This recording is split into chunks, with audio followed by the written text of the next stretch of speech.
Good morning, ladies and gentlemen, distinguished guests, teachers, and students. Welcome to the official opening ceremony of our United Nations General Assembly simulation at Colégio Santa Catarina. Today represents the culminations of months of research, collaboration, and global expectation. We are honored to begin this journey in English and as a true exercise of diplomacy and international understanding. Join us.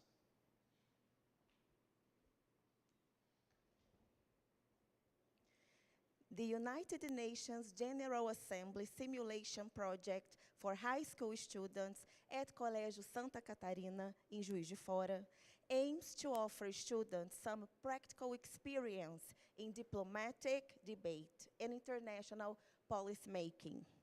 Throughout the simulation, students will represent various countries and address global issues such as human rights and sustainability, while developing skills in argumentation, communication, and conflict resolution.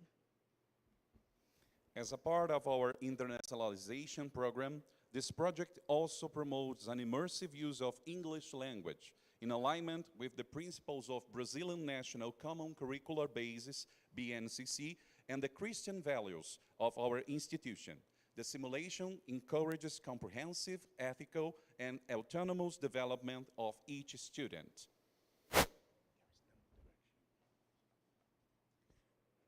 With that, we officially declare the Colégio Santa Catarina Model United Nations Assembly open. Nós temos a alegria de contar aqui com algumas das nossas autoridades do Colégio Santa Catarina. Registramos a presença da nossa diretora pedagógica, Michele Lamas, das nossas coordenadoras pedagógicas, Natália Oliveira, Adelisa Lempke, Michele Santana, da nossa coordenação de pastoral e daquelas que há mais de 115 anos, há 116 anos, representadas aqui na pessoa da irmã Gasparina Vidal, conduzem o trabalho do Colégio Santa Catarina. From now on, it's just English for all you. The simulation is the result of a deep cultural, social, and historical immersion led by each class, focusing on the perspectives of the countries in Africa, Asia, the Americas, Europe, and Oceania. Throughout this process, students were invited to research how each country approaches and responds to one of the United Nations Sustainable Development Goals, the SDGs. Today, each class will present their chosen country, highlighting its position on a specific SDG through a formal diplomatic speech. These speeches are a reflection on intense research and empathy for global challenges. Delegates, remember, today you are the voice of these nations. Be bold, be respectful, and above all, be global citizens. And starting the speeches, we have the honor to invite, representing Ethiopia, Leonora Barbosa Ribeiro from Class 1A will address the SDG 13, Climate Action. How is Ethiopia dealing with the impacts of climate change, and particularly desertification and drought? Welcome, Leonora.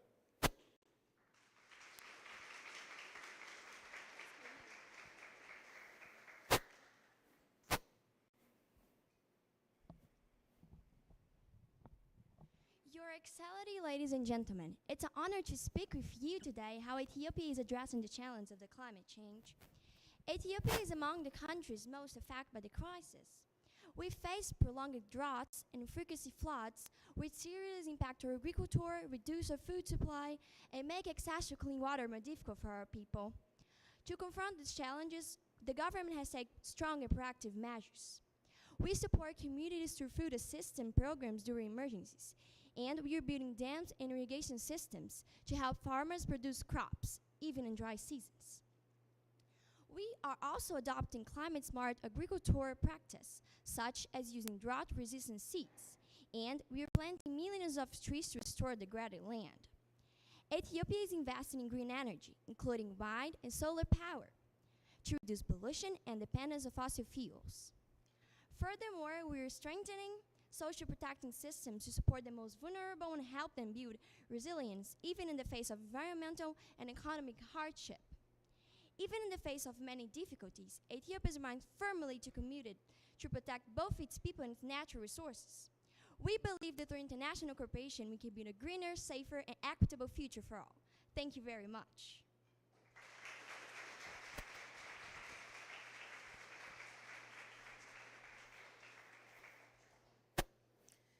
Still from class 1A, we welcome Rui Correia de Melo Neto from the delegation of São Tomé and Príncipe, presenting on SDG 14, Life Below Water. How is the country working to preserve marine ecosystems and protect its coastal waters?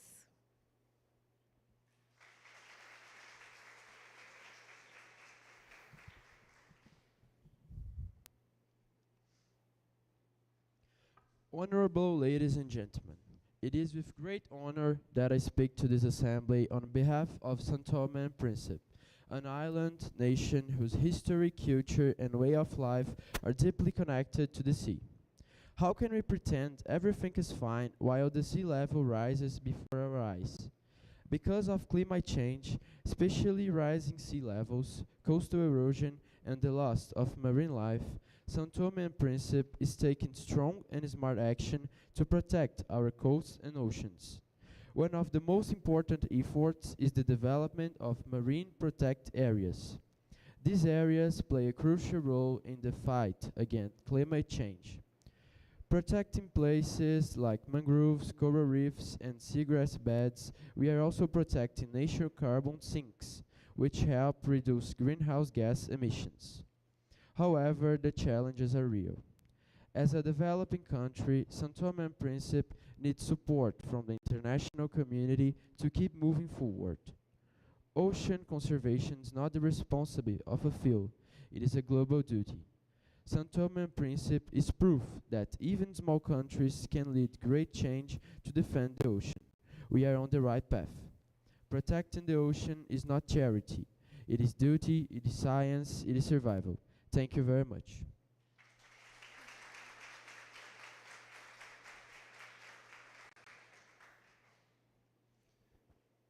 Julia Guedes Rocha from Class 1B presents the Democratic Republic of the Congo addressing SDG 15, Life on Land. What efforts are being made to conserve the country biodiversity, especially within its vast tropical forests and natural resources?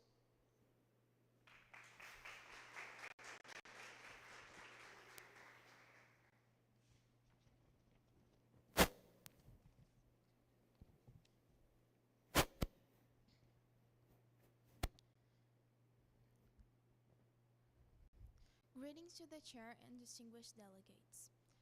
The delegation of the Democratic Republic of Congo is grateful for the opportunity to speak about our efforts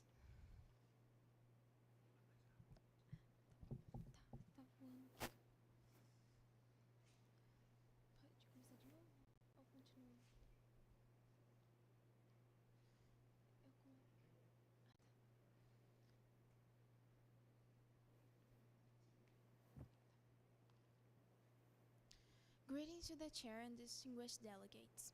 The delegation of the Democratic Republic of the Congo is grateful for the opportunity to speak about our efforts to conserve our country's biodiversity.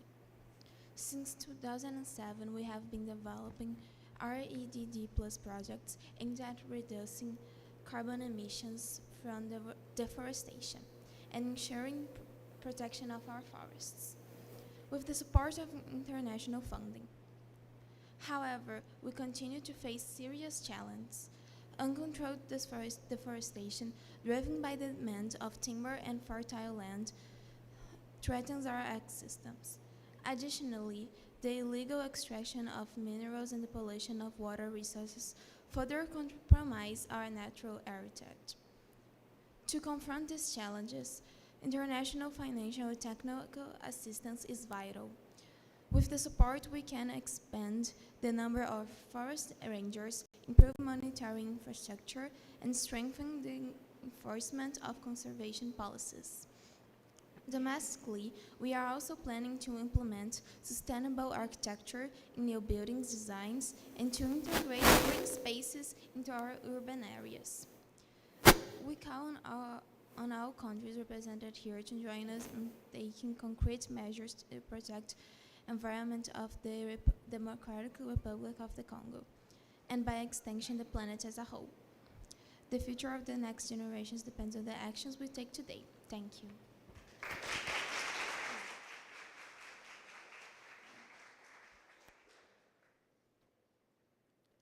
Also from class 1B, we now hear Isabela Delgado Xavier de Macedo from the delegation of Sudan, focusing on SDG 11, Sustainable Cities and Communities.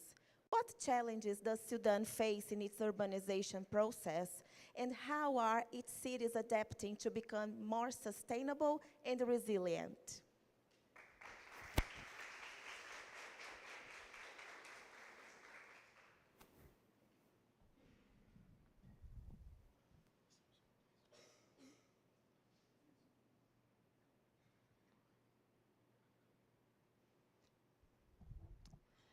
Honorable Secretary General, respected President of the United Nations General Assembly, distinguished delegates, ladies and gentlemen, it is a true honor to stand before you today as the representative of Sudan, a country which has long relied on the support of this international community in its search for peace and stability.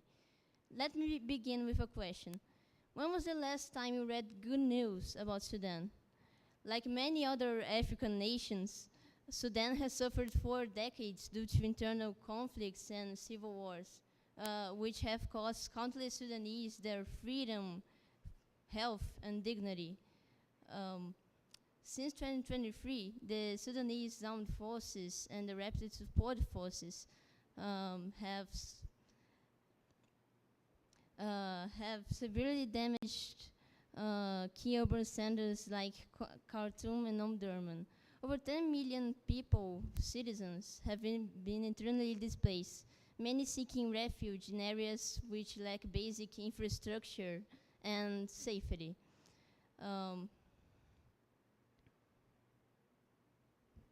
Okay. Yeah.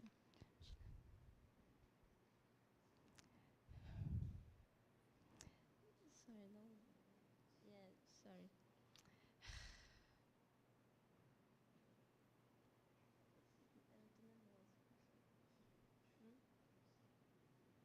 Okay. Acho que eu não consegui, não. Desculpa. Say thank you. Thank you. Não, não acabou, tem muito mais. Eu tô realmente muito ansiosa. Não sei se eu vou conseguir fazer. Okay, thank you. Desculpa. Thank you for your attention.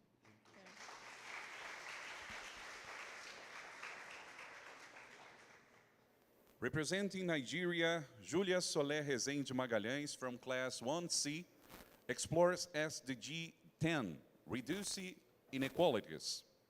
What are the social and economical disparities in Nigeria, and how are the government and international organizations work to promote greater equity?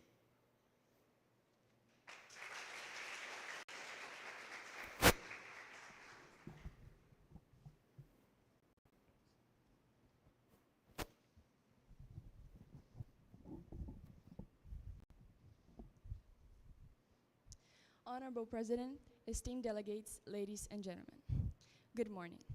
I stand before you today to address the critical issue of social and economic disparities in Nigeria, Africa's most populous nation and largest economy. While Nigeria holds immense potential, a stark reality still persists.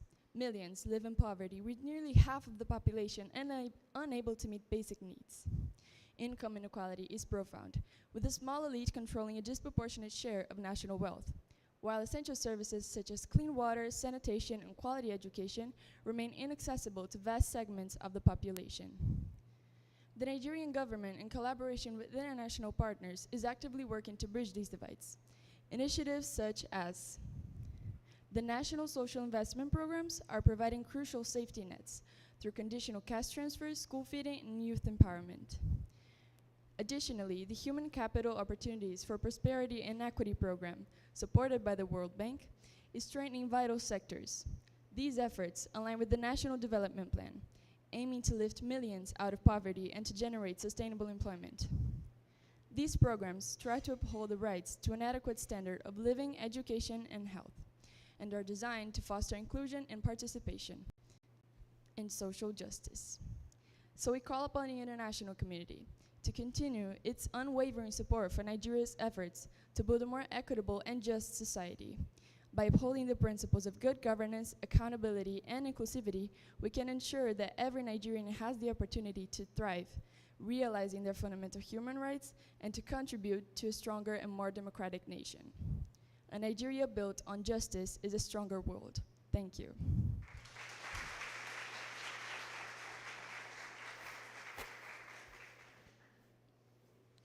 Continuing with Class 1C, we now welcome Ana Luísa Rodrigues Teixeira de Almeida Ribeiro, representing the delegation from Tunisia, addressing SDG 5, Gender Equality. What progress has Tunisia made in promoting gender equality, especially following recent political reforms?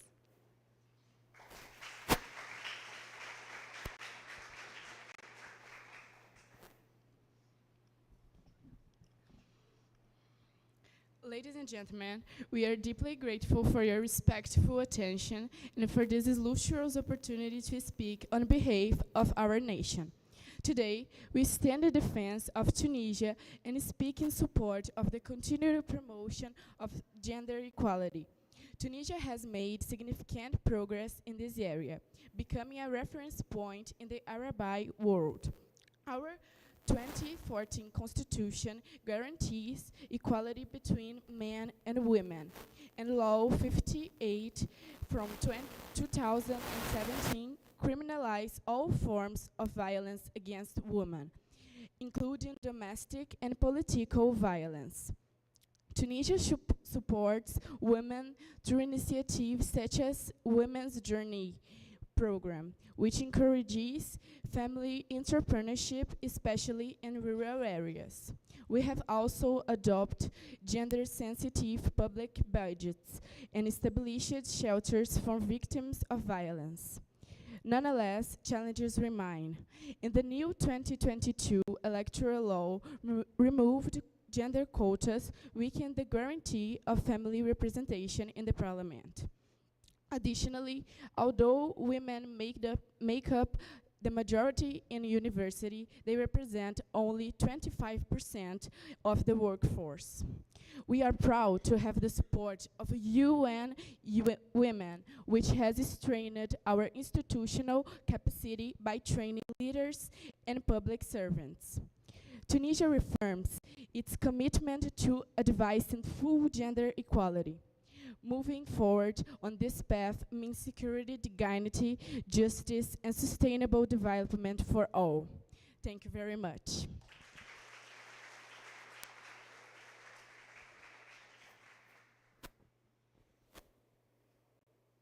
Luísa Brito Moreira from Class 1D brings us the delegation of Egypt, presenting on SDG 6, clean water and sanitation.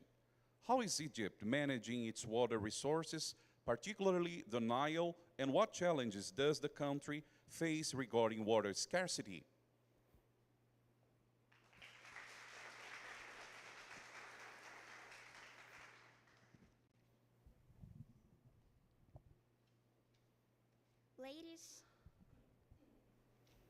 Ladies and gentlemen, today I'm honored to speak about Egypt and how it manages its water resources.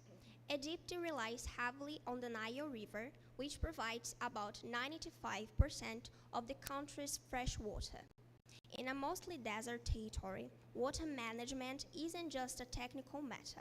It's a vital necessity for the survival and economic development of the nation. However, Egypt faces growing challenges, including rapid population growth, pollution of water sources, and inefficient water use, particularly in the agricultural sector. In addition, regional tensions persist, especially with the construction of the Grand Ethiopian Renaissance Dam, which threatened to reduce the flow of the Nile and compromise Egypt's water security.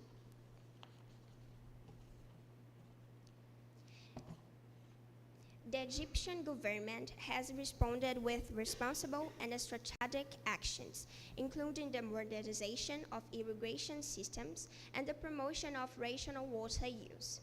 At the same time, Egypt is pursuing diplomatic solutions to ensure the sustainable and peaceful management of shared water resources.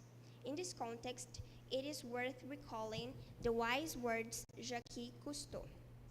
Water does not recognize borders. It is born free, runs through different lands and people, uniting destinies. To deny it someone is to deny the future. To preserve it is to guarantee peace. In the case of Egypt, reminds us that water is a limited and irreplaceable resource. Its preservation isn't only essential for development, it's also fundamental for peace and solidarity among nations. Thank you very much.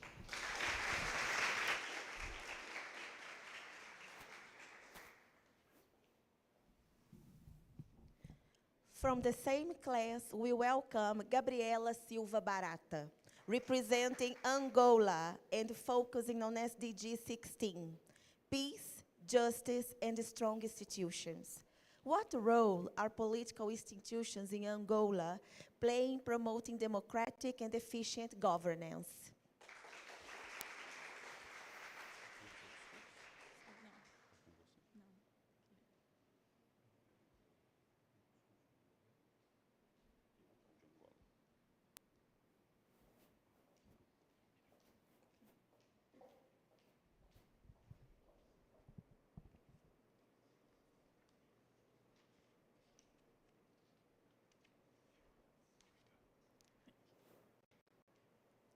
Mr. President, distinguished delegates, ladies and gentlemen, it is an honor to represent the Republic of Angola before this esteemed assembly and to reflect on the role of political institutions in promoting democratic and effective governance. In recent years, Angola has followed a steady path toward building a democratic state grounded in the rule of law. Our political institutions, including the National Assembly, the judiciary, and public administration, have played a key role in strengthening democracy, combating corruption, and promoting transparency and citizen participation.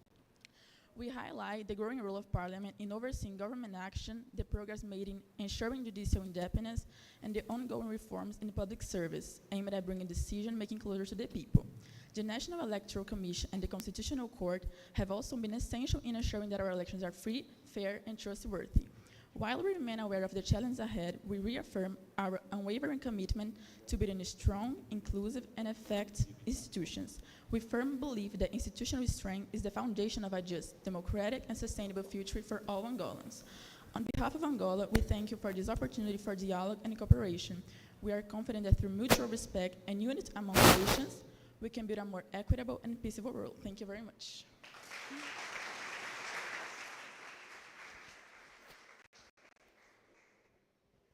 Representing Mozambique, Ana Beatriz Couto Martins da Costa from Class 1E will address SDG 3, Good Health and Well-Being. What are the main public health challenges in Mozambique, and how is the country tackling infectious diseases and strengthening its healthcare system?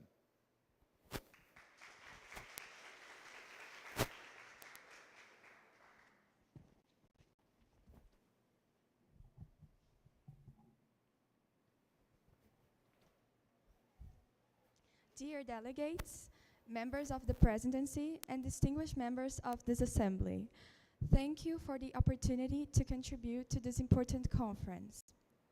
It is an honor to represent the Republic of Mozambique and to participate in the debate on ensuring a dignified and accessible health care for all individuals.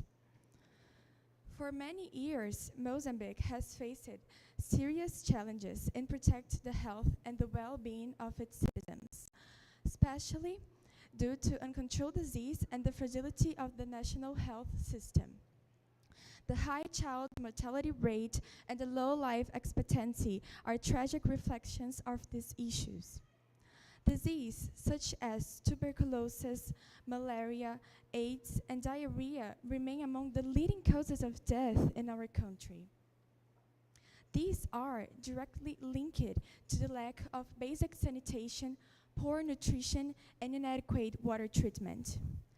Additionally, limited access to preventive care and treatment, a shortage of healthcare professionals, and the lack of infrastructure reveal the precarious condition of our health system and present a major obstacle to progress. So, in response and in alignment with the rights guaranteed by our Constitution, the Mozambican government is committed to expanding access to treated water, proper sanitation, and adequate nutrition, which are essential conditions for a dignified life, investing in the training of healthcare professionals and expanding the public health network, especially in the rural areas, promoting public awareness campaigns to improve understanding and prevention of disease, and improving infrastructure to ensure equitable and quality access to health service for all. Our goal is to democratize access to healthcare and ensure that no citizen is left behind. Thank you very much.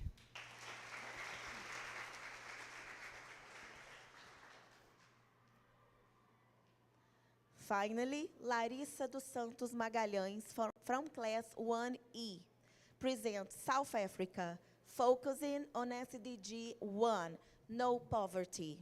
How is South Africa addressing inequality and poverty, particularly in its urban and rural areas?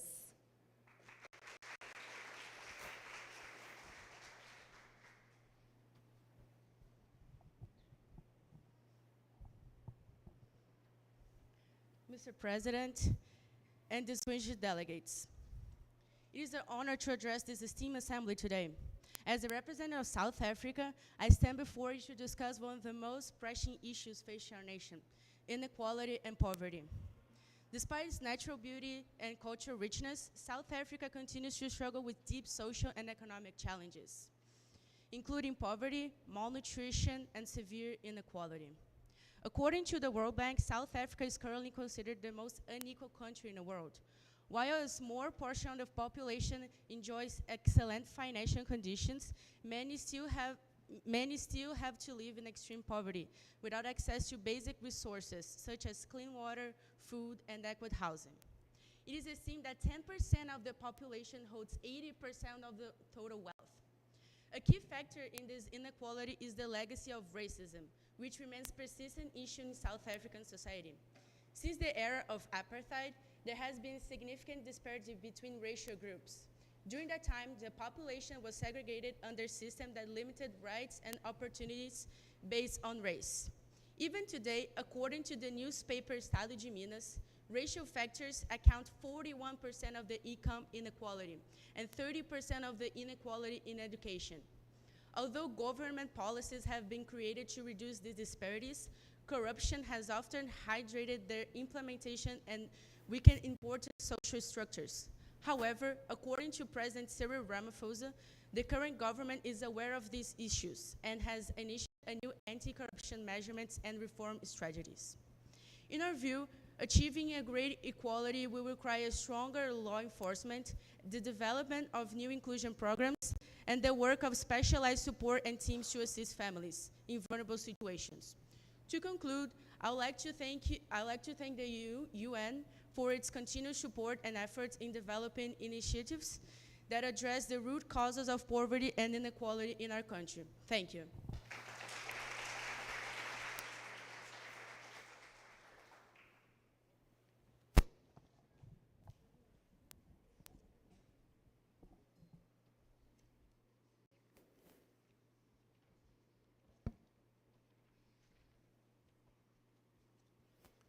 From Africa, we go now to Europe.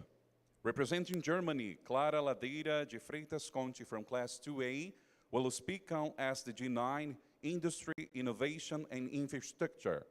How is Germany leading the development of green technologies and sustainable innovations within the industrial sector?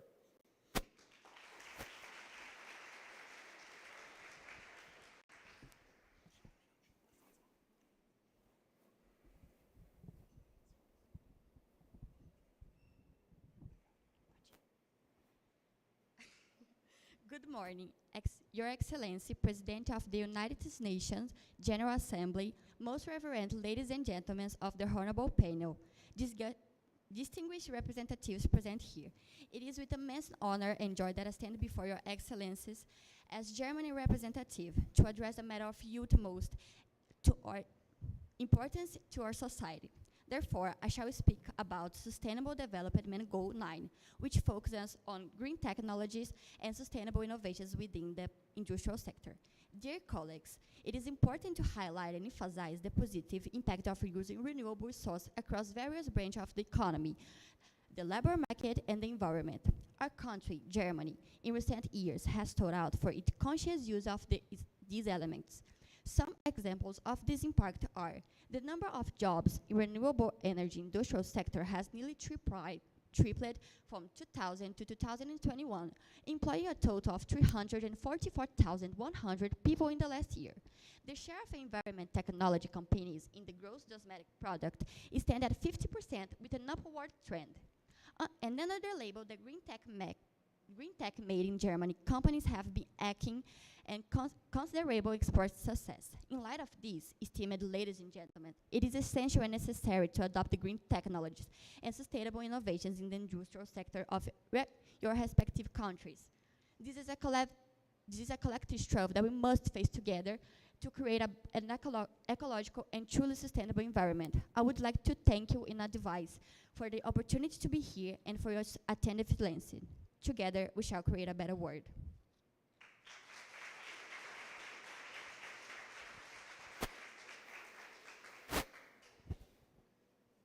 Also from Class 2A, we welcome Laura de Moura Bertelli Arruda from the delegation of Ukraine, addressing SDG 2, Zero Hunger and Sustainable Agriculture. What efforts is Ukraine making to ensure food security in times of crisis and to improve agricultural sustainability?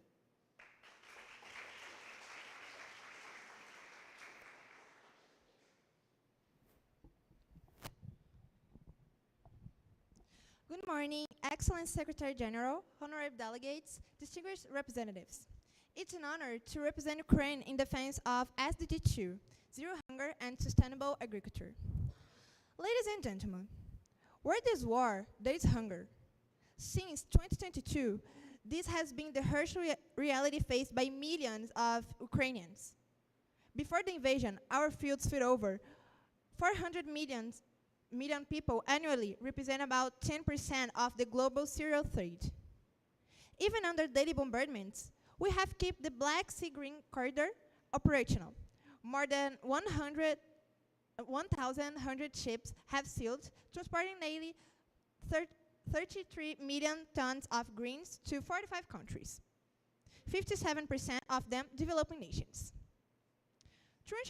To ensure food security, we launched, in partnership with the FAO, an ambitious emergency response and recovery plan, investing $150 million to support 500,000 rural residents through 2026. The plan includes clearing minefields, distributing sustainable inputs, promoting crop rotation, and using drones to map risks and smart irrigation to conserve water. Today, we plant hope, we plant solidarity, we plant peace. But, ladies and gentlemen, a seed needs a fertile soil to grow, and that soil is your collaboration. Dear delegates, I invite the nations gathered here to increase funding, share technologies, and protect our export corridors. May every grain of cereal be a seed of peace, growing a future of justice, dignity, and food security for all. Thank you very much.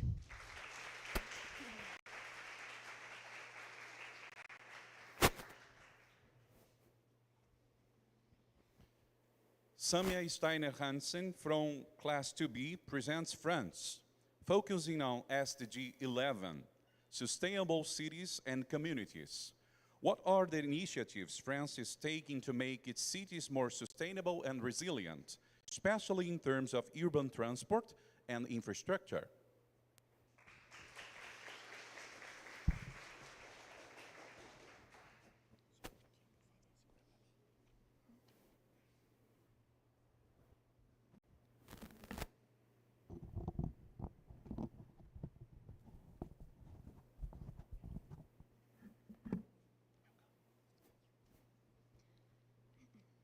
Ladies and gentlemen, it is an honor to be here today to reaffirm France's commitment to the Sustainable Development Goals. This global agenda is essential to ensuring a fairer, more sustainable, and more prosperous future. We believe that sustainability must be at the heart of political, economic, and social decisions. We have prioritized the ecological transition and reduced greenhouse gas emissions. Our commitment goes beyond national borders. We support international cooperation based on solidarity, as shown in our partnerships with countries like Brazil. Culture also plays a key role. We promote conscious consumption, sustainable fashion, responsible tourism, and environmental protection. Education is a fundamental right for sustainable development. We invest in our education system and support initiatives in developing countries. Gender equality is also a priority. We work to eliminate discrimination and ensure the full participation of women in society. We know there is still much to do. We reaffirm our support for the SDGs and the Paris Agreement, and we invite all countries to strengthen cooperation for a healthier, more resilient future. Thank you very much.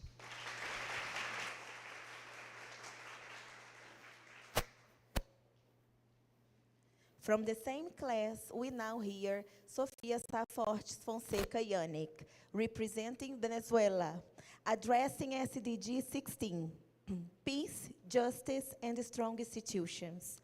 What's the current political and institutional situation in Venezuela, and how does the ongoing crisis affect governance and justice?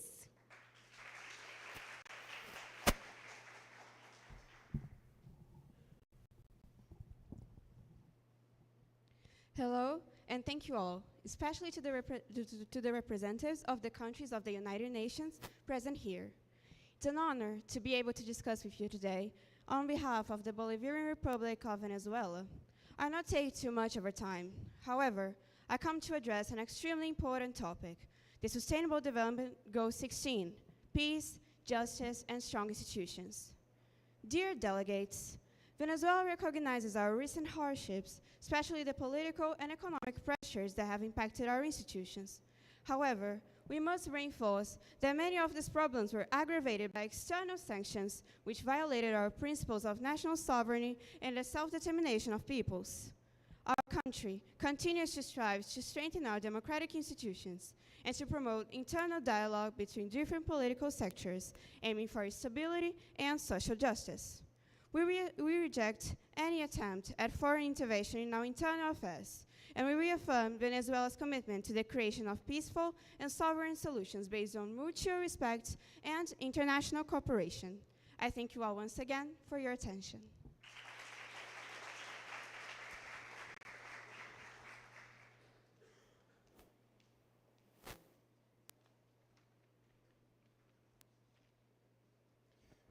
Representing the United States of America, Isabela Pombo Frazão Costa from Class 2C will address SDG 7, Affordable and Clean Energy. What policies are being implemented to reduce dependence on fossil fuels and promote a transition to renewable energy sources in the U.S.?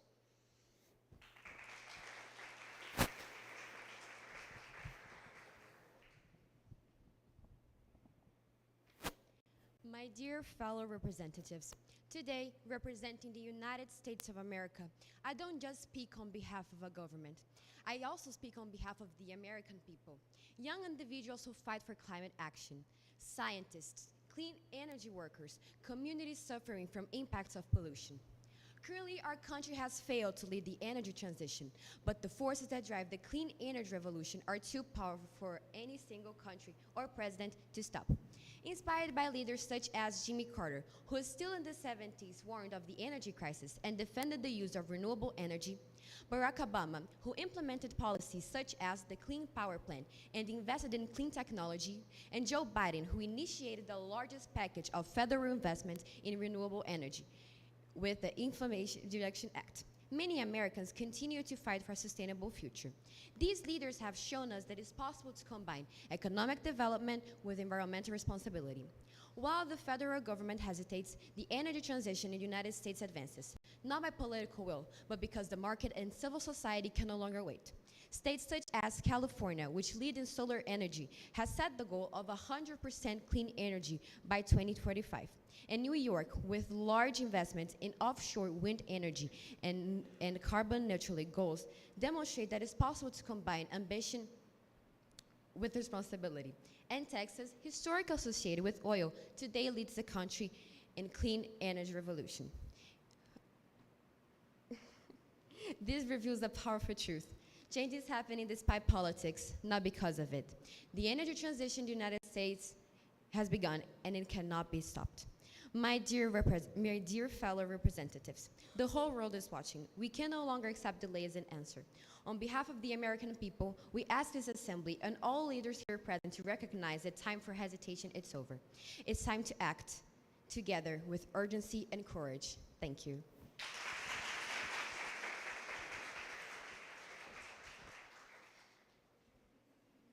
Also from Class 2C, we welcome Cecilia de Gennaro Mesquita Poli from the delegation of Haiti, focusing on SDG 10, reduced inequalities. What measures are being taken to combat extreme poverty and improve living conditions for the most vulnerable populations?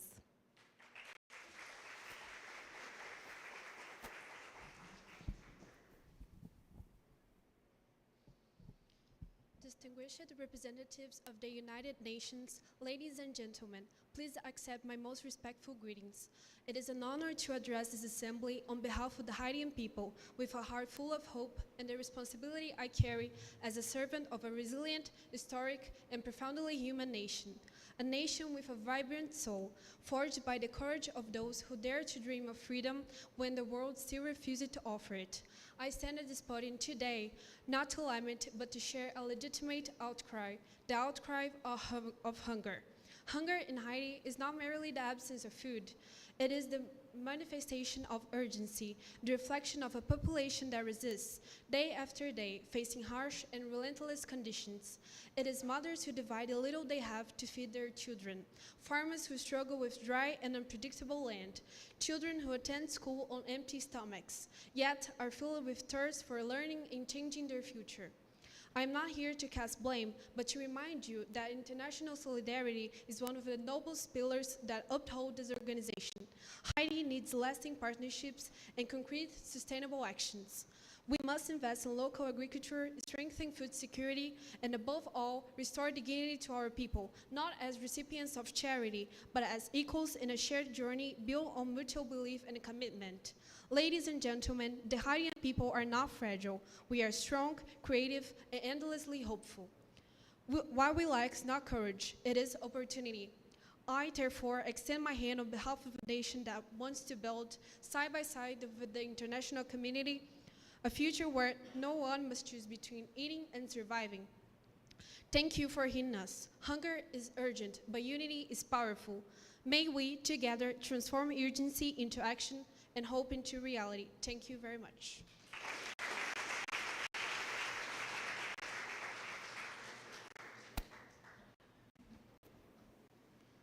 Class 2D brings us the delegation of Brazil, represented by Luisa Tedesco Ferreira, presenting on SDG 15, Life on Land. What action is Brazil taking to protect the Amazon and its biomes? And how is the country fighting environmental degradation?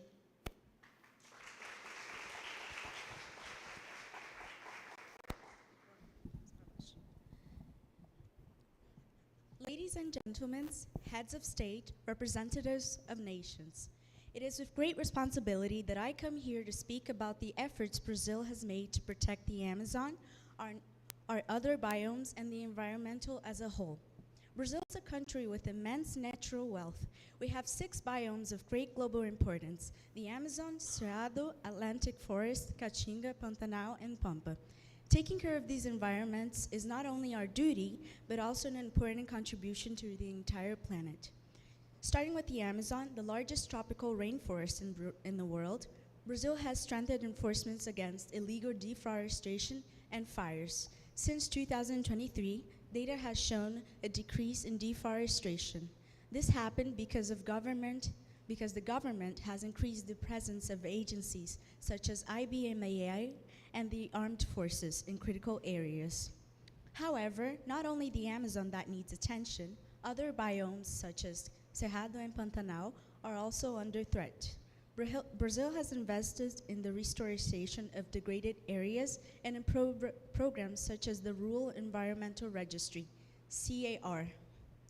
Another highlight is our energy matrix. More than 80% of the energy produced in Brazil comes from clean sources, such as hydroelectric, solar, and wind power. This shows that it is possible to grow and develop without destroying the environment. Ladies and gentlemen, caring for the environment is not the responsibility of a single country. It is a mission for everyone. Brazil is doing its part and believes that with international cooperation, respect, and environmental justice, we can build a better future for everyone. By protecting the Amazon and our biomes, we are safeguarding life now and for the future generations. Thank you very much.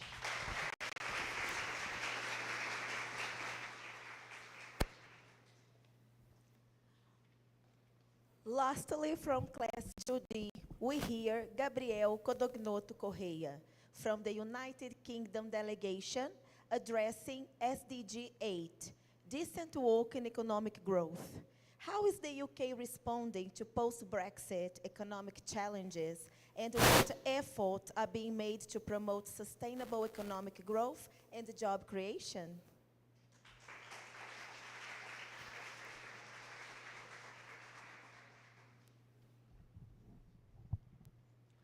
Distinguished representatives, Mr. Secretary General of the United Nations.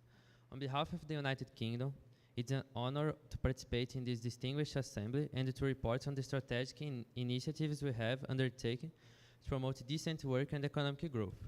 Following the United Kingdom's withdrawal from the European Union, we have faced substantial economic and social challenges. This transitional phase has necessitated institutional resilience, adaptive policy frameworks, and the formulation of a long-term strategic agenda. Our principal objective has been to ensure that the structural transformation yields sustainable and inclusive opportunities for our UK citizens. To address the complexity of the post-Brexit environment, we have enacted comprehensive policy instruments designed to stimulate innovation, catalyze regional investment, and enhance workforce reskilling. Through the implementation of the Leveling Up Agenda, we aim to mitigate interregional economic disparities and foster balanced economic growth beyond metropolitan areas. The United Kingdom has allocated significant capital to support the transition towards a low-carbon economy, driving employment generation in crucial sectors such as renewable energy, sustainable mobility, and green construction. Concurrently, promoting entrepreneurship with targeted interventions to empower youth and women, thereby contributing to the edification and resilience of the national economic base. In the domain of the decent work, we have undertaken regulatory measures to reinforce labor rights, adjust minimum wage thresholds, and extend protections to small and medium-sized enterprises. Safeguarding works welfare remains a cornerstone of our development and economic policy framework. While acknowledging that significant progress is still needed, we unequivocally reaffirm our commitment to fostering an economic growth model that is inclusive, sustainable, and resilient. The United Kingdom is steadfast in its belief that long-term prosperity depends on the principles of social justice and environment stewardship. Thank you for your attention.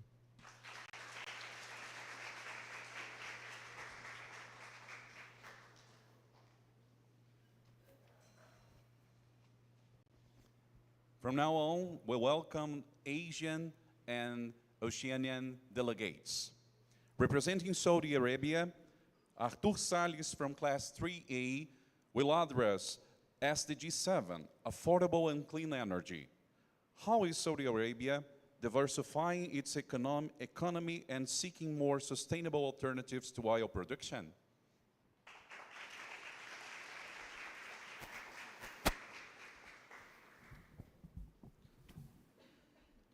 Distinguished delegates, authorities, and members of the esteemed Assembly, greetings. It's an honor of King of Saudi Arabia to join this forum for dialogue and global solutions. We recognize the importance of joining action to face social and humanitarian challenges worldwide. Our country faces issues in education and women's advances despite progress in women's access to education work. Many barriers persist. Investing in women education is essential and sustainable development and social justice. We propose to strengthen education programs for girls and women, focus on technical and professional training. We encourage international partnerships to share best practice and support local initiatives. We urge this Assembly to act for education equity and normal alternative. The Kingdom reaffirms commitment to social justice, progress, and equal opportunities. We support multilateral dialogue for less and respectful solutions. Thank you for your attention and respect of UN principles.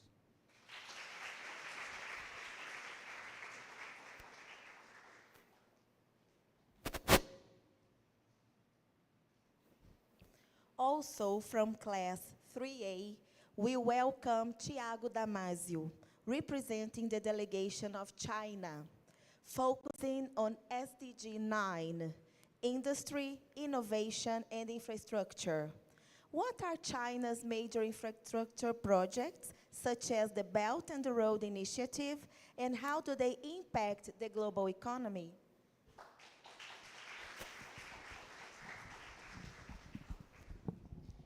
Ni hao, greeting Mr. President, and I extend my compliments to all the authorities present here. In the dynamic global landscape, China has been following a path of development, technological innovativeness, and above all, shared prosperity among nations. Therefore, we'd like to highlight that the investments China is doing around the globe, such as the Belt and Road Initiative, are the materialization of our philosophy and commitment.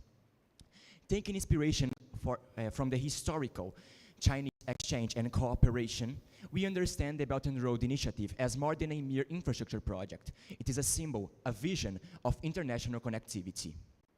The impacts of our economic deeds in the global economy are profound.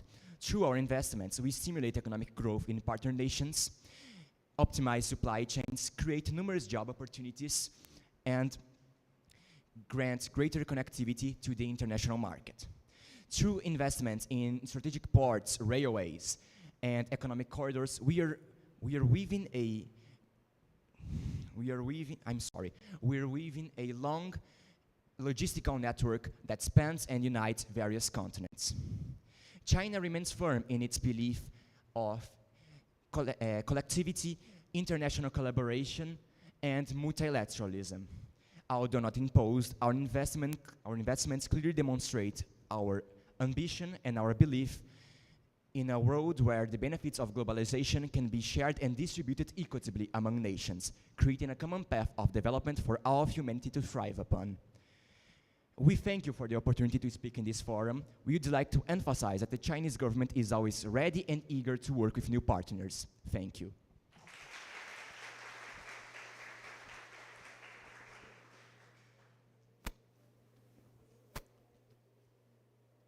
Vinicius Maciel from Class 3B presents Australia, focusing on SDG 10, Reduced Inequalities. What efforts is Australia making to ensure greater equity for indigenous peoples and other marginalized communities?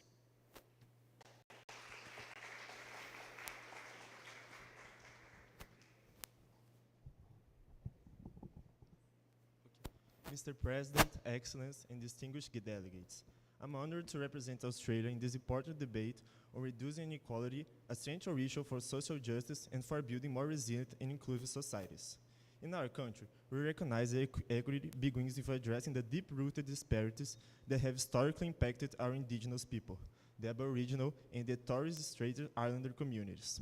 These communities, with their ancient cultures and histories, continue to face profound inequalities in health, education, housing, and economic opportunities. As a result, Australia has adopted more inclusive policies, grounding the fundamental principle that indigenous leaderships must be heard and respected in the development of solutions. The Closing the Gap initiative is a milestone in this approach, with the specific goal of reducing inequalities, and it is developed in partnership with indigenous representatives. We are also expanding our investments in health, supporting community-led services, and promote both physical and mental well-being, while respecting traditional knowledge. In education, we are integrating indigenous languages, histories, and perspectives into the national curriculum, strengthening cultural identity from an early age. On the political front, we support the establishment of an indigenous advisory body to the parliament, as set out to the Uluru Statement, because we know the representation is the foundation of justice. Our fight against inequality also extends to other marginalized groups, including migrants, refugees, people with disabilities, and the LGBT community. We are committed to ensuring equal access to public services, promoting inclusion, and combating all forms of discrimination. Excellence. We know the path ahead is long, but we are firm of commitments to the Sustainable Development Goals, particularly to building a country and a world where no one is left behind. Reducing inequality is not a national responsibility, it's a human one. Thank you very much.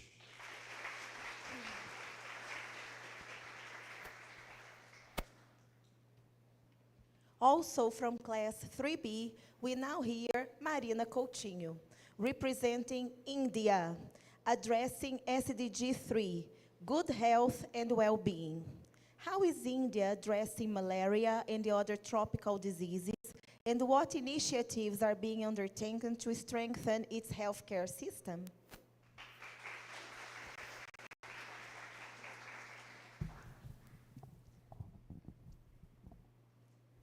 Excellencies delegates, good morning. I am honored to represent the Republic of India in this assembly.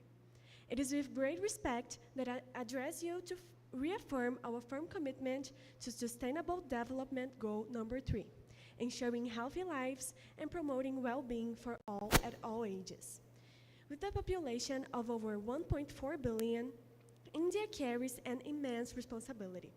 Tropical diseases such as malaria, dengue fever, and leishmaniasis still affect thousands of lives, especially in the most vulnerable regions. But we are not standing still. Our National Vector-Borne Disease Control Program has taken concrete measures, including the distribution of mosquito nets, awareness campaigns, and the strengthening of epidemiological surveillance.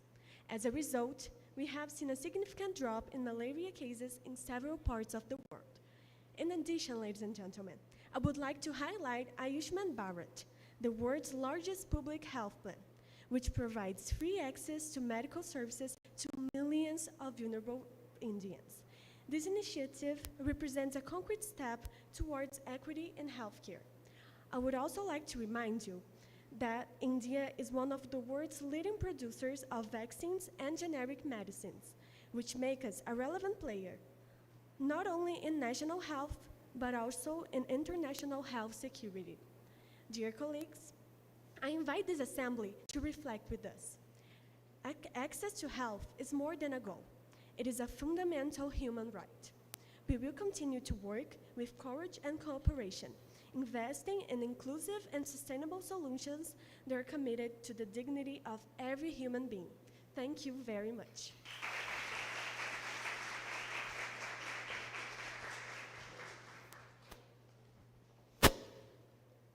Rafael Luz, representing Iran from class 3C, will present SDG 16, Peace, Justice, and Strong Institutions. What is the political and human rights situation in Iran, especially regarding freedom of expression and democratic participation?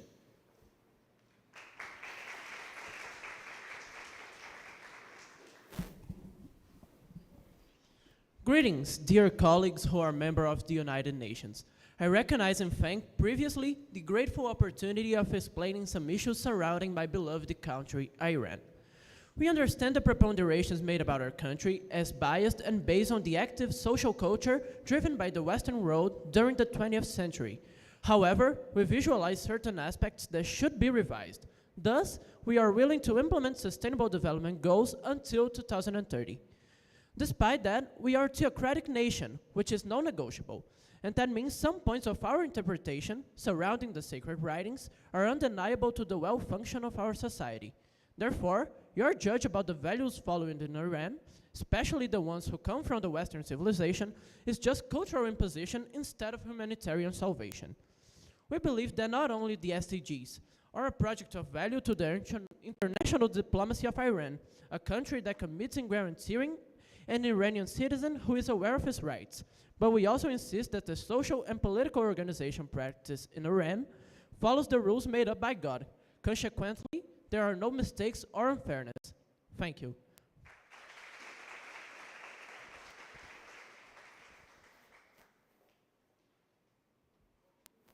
Also from class 3C, we welcome Alice Rocha de Almeida, representing the delegation of Russia, addressing SDG 9, Industry, Innovation, and Infrastructure.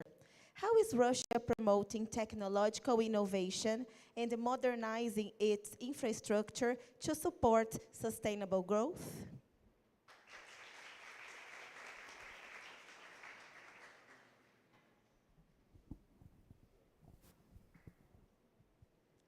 Your Excellencies, delegates, it is an honor to represent the Russian Federation in this important discussion on promoting technological innovation and modernizing infrastructure to sustainable growth.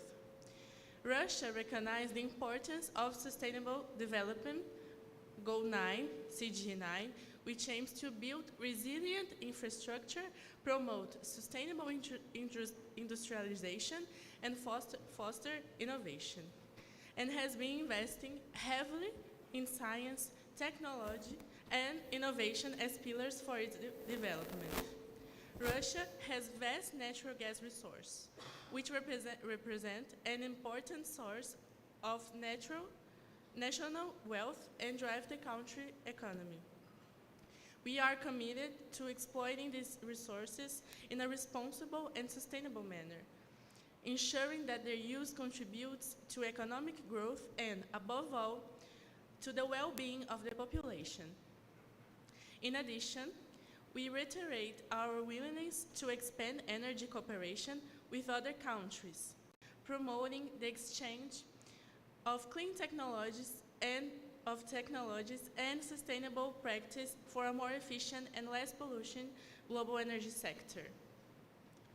Modernizing infrastructure in general, such as expanding access to technology and providing science education, not only boosts the economy, but also contributes to reducing regional inequalities. We recognize the need to strengthen international cooperation and share our commitment to working with other countries to find innovative solutions to global challenges. We believe that innovation is the key to a sustainable future for all. Thank you very much.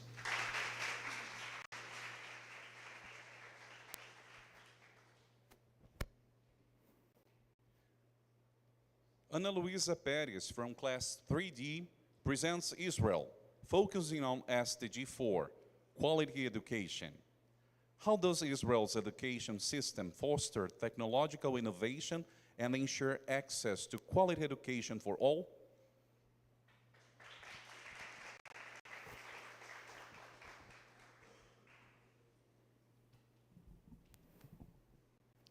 Distinguished delegates, ladies and gentlemen, it's an honor to address this esteemed assembly today as we reaffirm our shared commitment to the United Nations Sustainable Development Goal 4, ensuring inclusive and equitable quality education and promoting lifelong learning opportunities for all. Israel, a nation rooted in the value of knowledge and continuous learning, stands firmly behind the principle that education is the most powerful tool for building a more just, innovative and sustainable world. In our pursuit of this goal, Israel has placed innovation at the heart of its educational system. From early childhood through higher education, Israeli students are immersed in an environment that fosters creativity, critical thinking, and technological literacy. Our curriculum evolves with the times, integrating science, technology, engineering, and mathematics, known globally as STEM, to prepare our youth for the challenges of the 21st century. The Israeli government, in collaboration with private and academic sectors, has invested significantly in educational technology. Smart classrooms, personalized learning platforms, and AI-powered educational tools are now accessible in schools throughout the country. These innovations allow us to tailor education to individual needs, promoting both excellence and inclusion. But technological advancement alone is not enough. We believe that access to quality education must be a universal right, not a privilege. In that spirit, Israel has worked diligently to bridge educational gaps across communities. Programs have been launched to support underrepresented populations, including Arab, Israeli, Druze, and ultra-Orthodox communities, as well as students in socioeconomically disadvantaged areas. Our goal is simply yet ambitious: to ensure that every child, regardless of background, has the opportunity to thrive academically and socially. Israel has also been proud to share its educational expertise globally through partnerships, development programs, and knowledge exchanges. We believe that education should be a bridge between nations, a foundation for peace, mutual respect, and collective progress. As we look to the future, let us continue to work together, government, educators, and civil society, to build a world where every child can unlock their full potential throughout education. Thank you.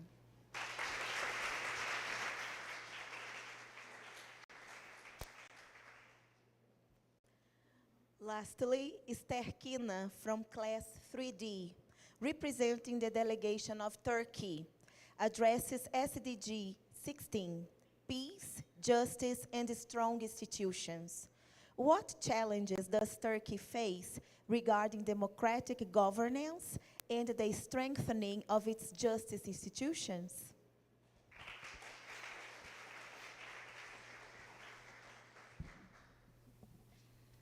Esteemed President of the General Assembly, Philemon Young, distinguished representatives of nations, and respected ladies and gentlemen. I am the representative of Turkey, Tayyip Erdogan. It is an immense pleasure to be present on this occasion to address such a crucial issue. Thus, I begin my speech by highlighting the difficult establishment of peace around the world, particularly concerning the conflict between Israel and Palestine. Delving into this topic, it's essential to draw a parallel with the past. Hitler killed millions of people, and such genocide is being repeated by Israel. Therefore, just as Hitler was stopped by an alliance of humanity 70 years ago, Benjamin Netanyahu, the Israeli Prime Minister, must also be stopped. Thus, it is imperative for the international community to formulate a protection mechanism for Palestinians. After all, what are you waiting for to stop the genocide in Gaza? We must urgently end such cruelty. Moreover, there is hypocrisy on the part of some nations, which claims to be working toward a ceasefire, yet continue to send weapons and ammunition to Israel, enabling its massacres. We have sought to resolve conflicts through our Mediation for Peace initiative, in partnership with the ONU. In this project, we have played a constructive role as mediators and facilitators in conflict resolution across various regions, from Europe to Latin America and Africa. Furthermore, as a country situated in a region surrounded by disputes, Turkey has advanced initiatives that allow us to be part of the solution, no longer part of the problem. Regarding economic aspects, Turkey holds significant influence in the Middle East and Central Asia, serving as a key player in the region in international relations. Additionally, the government has implemented policies to encourage investment and establish bilateral agreements with countries such as Chile and Switzerland, alongside its collaboration with the European Union. Concerning the environment, like most Mediterranean countries, Turkey is highly vulnerable to the impact of climate change. In recent decades, floods, heat waves, droughts, wildfires, landslides, and extreme wind storms have affected the country with increasing frequency and intensity. The year 2021 was particularly devastating for Turkey. The country faced the most severe rains and wildfires in centuries, which claimed lives, destroyed infrastructure, and forced emergency evacuations. Aiming to reverse this scenario, in October 2021, Turkey ratified the Paris Climate Agreement and pledged to achieve net zero carbon emissions by 2053, emphasizing its commitment to the 2030 Agenda, which seeks to build a better world for all nations. In Turkey, sustainability policies are implemented through various laws, regulations, and action plans across multiple political sectors. Within the context of new development agenda, we believe it is crucial to continue our human-centered development approach, prioritizing equality and sustainability. Combating poverty to ensure dignified quality of life for all is Turkey's highest priority.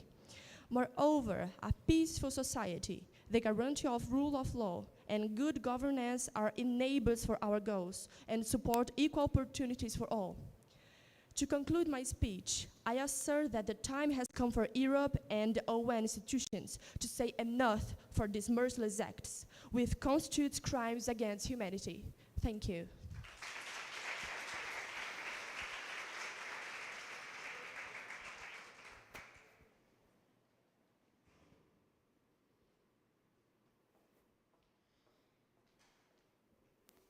Congratulations to all delegations for their powerful reflections.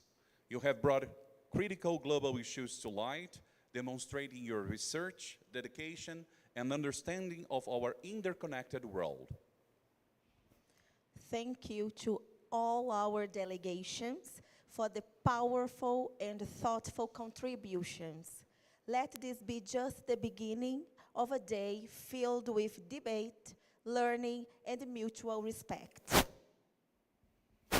This initiative aims to develop key competencies such as argumentation, negotiation, and conflict resolution through debates focused on pressing global issues and the pursuit of collective solutions.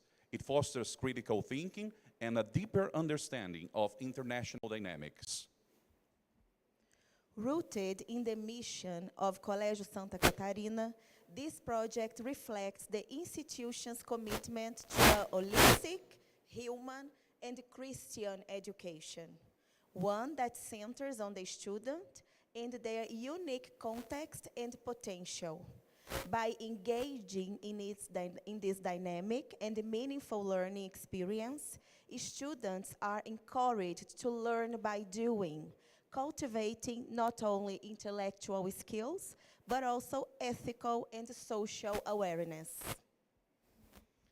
As we bring this edition of Colégio Santa Catarina Model United Nations to a close, we celebrate not only the powerful speeches and thoughtful debates, but also the growth, dedication, and collaboration demonstrated by each one and all of you. Over the course of this journey, you have embraced the role of global citizens, listening with empathy, speaking with purpose, and searching for solutions beyond borders. This experience has shown us that diplomacy is not only about politics, it is about people, values, and the shared responsibility we all have in building a more just and sustainable world. We thank our students, educators, staff, and guests who made this event possible. May the lessons learned here echo far beyond this auditorium, inspiring your actions and convictions for years to come. With gratitude and hope, we now officially declare the Colégio Santa Catarina Model United Nations closed. Thank you all, and may peace guide your paths.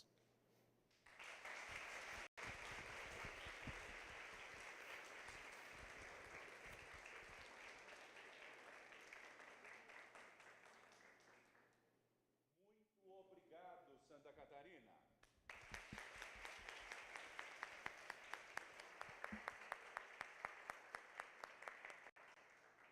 Gasparina, obrigado pela presença. Salve, estiveram aqui com a gente. Obrigado pela